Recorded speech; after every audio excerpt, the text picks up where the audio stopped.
Well, that ain't good. You open up your thing. I don't know if it looks green.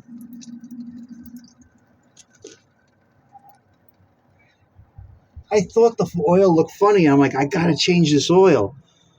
And now I'm looking at it. I got no oil coming out for some reason. Probably because the pan is smashed and it's up against the pickup. There's oil in it. I've been running it like this. I gather there was a lot more oil, and I thought the oil looked funny. I'm like, gee, it kind of looks like it has water in it, but like a tiny bit. That's actually not a lot.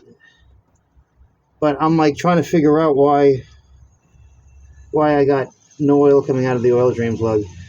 Wow. So I stuck my finger in there just a tiny bit, and it came right out, but it's not coming out with any veracity, to say the least.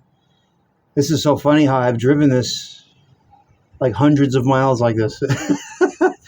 At least 300. That's crazy. I don't know, man.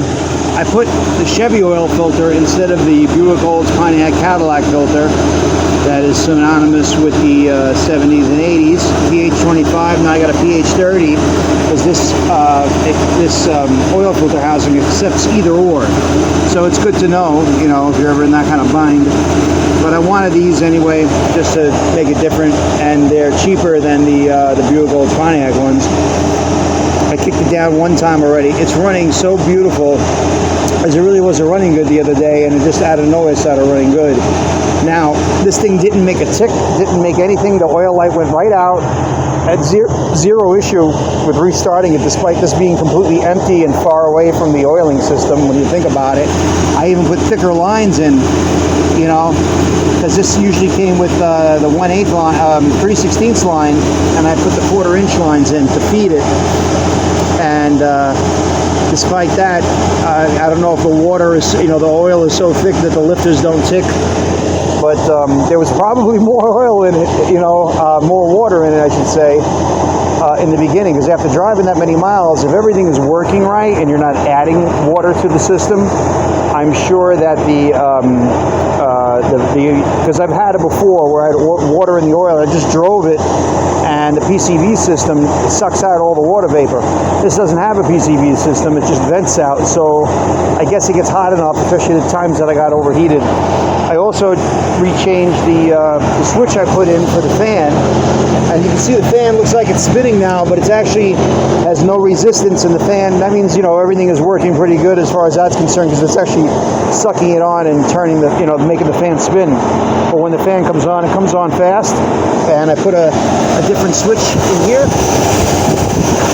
that I think it said it turns on at 200 and then shuts off at 180 or 85. I can't quite remember. I was looking at a couple of different ones, and I figured this was the best thing because I had it where it turned on at 185 and then shut off at 165. And the problem with that is if it's below the thermostat, it's always going to be on the fan. So the fan's going to wear out if you always have it on.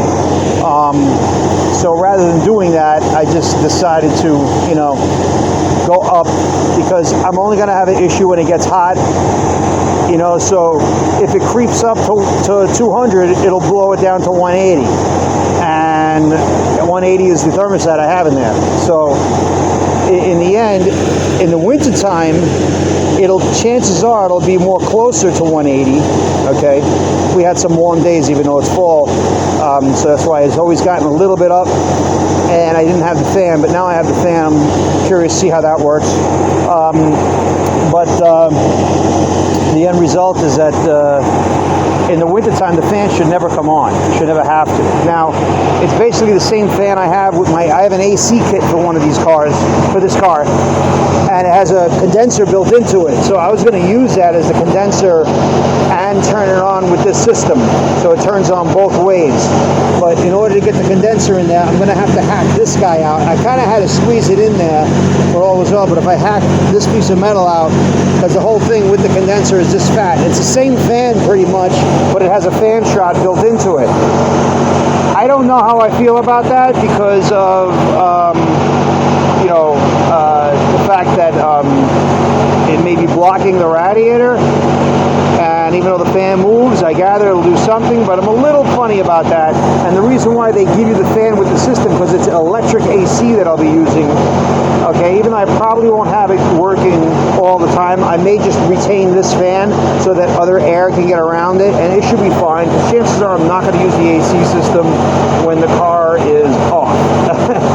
So, but it does allow you to do that, having an electric AC, and it saves me from trying to, source, any kind of AC brackets. That really wasn't an option in this year. In the following years after 53, there was more room here, a lot more room. Like this radiator was on this side, that's how much more room it was, and that makes a big difference the way all the pulleys sit.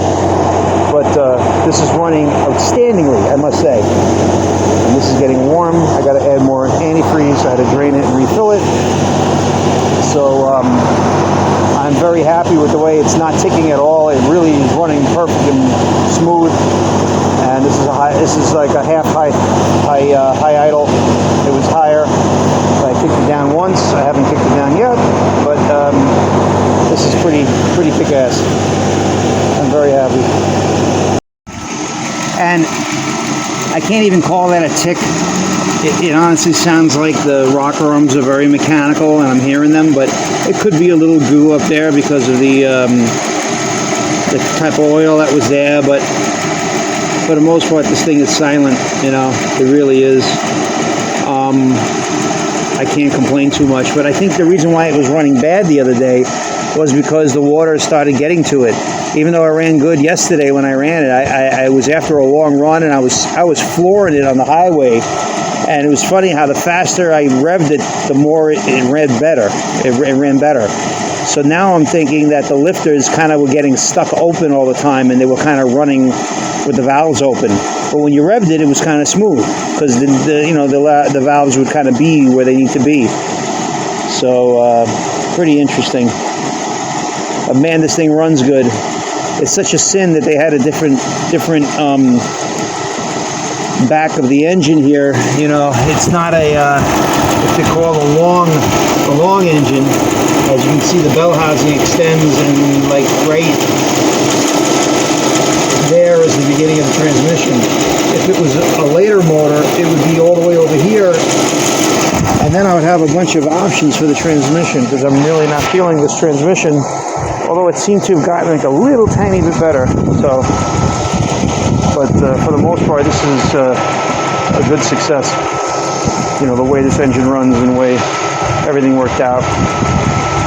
So the water in the oil pretty much was just rainwater, I believe, over time. I really don't think it was from the engine because it was clear water, so it makes me feel like somebody had the hood open at one time. And I just think the old school oil, generally speaking, attracted moisture, or these engines attract moisture, because it doesn't have a clear PVC system. It just kind of is a thing that vents out the smoke, so it's not really that efficient. But so far so good. I think this thing is running great, so hopefully it stays that way.